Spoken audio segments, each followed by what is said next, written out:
Anxiety is something every human has. It's really a byproduct of existence in a way. Our ancestors were anxious of the coming winter and how it would affect their crop production. And now that most of us are living in places where we don't have to worry about those kind of things, we're anxious, but for much different reasons. We're anxious about how other people feel about us, about how much of a difference we're making on the world, and how our day-to-day existence matters in the grand cosmic scope. These are questions that often never have answers, which is traumatic to a culture like ours who prioritize clear, concise concepts. But this torture that we're experiencing in our heads is in part due to our lack of expression, I feel. If we have no avenue or outlet for these thoughts to feed into, they seep out of us and enter our lives in disturbing and unnerving ways. I think it's the responsibility of a creative person to be open-minded to themselves and allow those ideas that manifest to foster and mature however they may choose to do it. My hair is like always sticking up like this. Like, look at that. It's like I either got too much hair or like too little hair.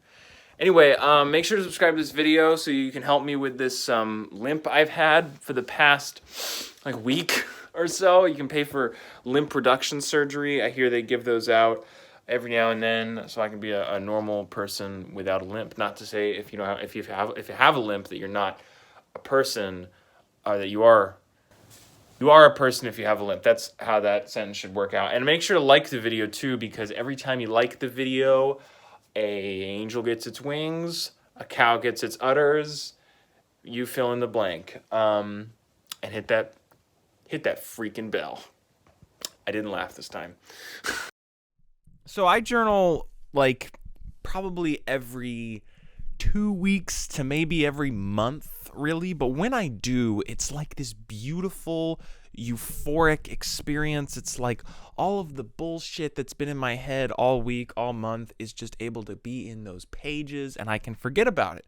I don't have to think about it because it's on the page. But if I sat here every day and, took the journal and said, like, today was a good day. I took the trash out and I went to work and I wrote a little. If I did that every single time, it's like, I don't feel like I'm getting anything done. I don't feel like there's a reason to do that. And I think, honestly, all that does for me is it just makes me not want to journal. Like, oh, what happened today? Well, I went to work. I brushed my teeth. Like, it just, I don't need to do that, right? And I don't know if I just have like one of those sad kind of lives where like nothing's happening, but like nothing interesting is happening every single day. Like, I write novels and stuff like that and screenplays every day, so I get it out that way, but I don't have to write in my journal every day. And I think for most people, the benefit of this is that when you make it a thing where you're just logging down your day, now it becomes an obligation. Now it becomes something you have to worry about, right? So you already have all these worries. That's why you're journaling. But now you have a worry about making sure that you journal. I think also like what you write, it doesn't like, you don't worry about what you're writing in your journal. Like don't worry that you don't sound like, like Virginia Woolf or whatever, Jane Austen or whoever the hell kept their journal. Like just do it. Okay? Just do it and don't worry about it, and don't care about what your thoughts sound like, okay?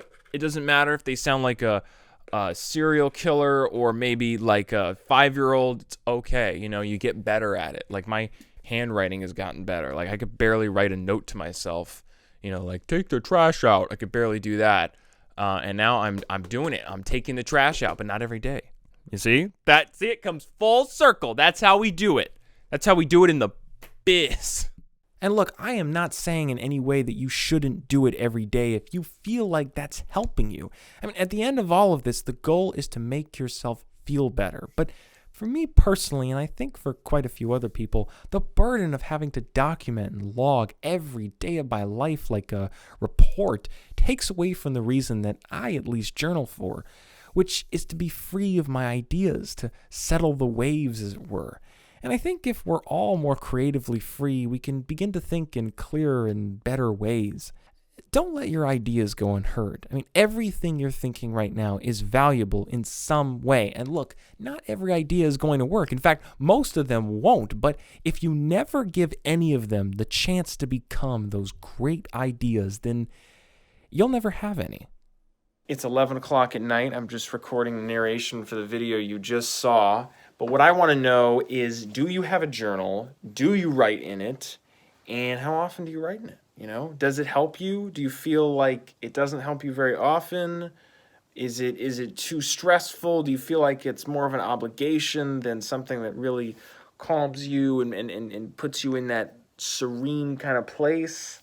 Let me know. I want to know. I'm sorry. I'm very tired right now. I just got back from work. Let me know if you're on that grind, if you're grinding, if your alarm clock says rise and grind, and if you rise and also grind, or if you just grind and you don't rise, or you just rise and you don't grind. It would be kind of strange if you grinded? Grinded? It'd be kind of strange if you grinded and didn't rise. I think I just got to end it. Bye.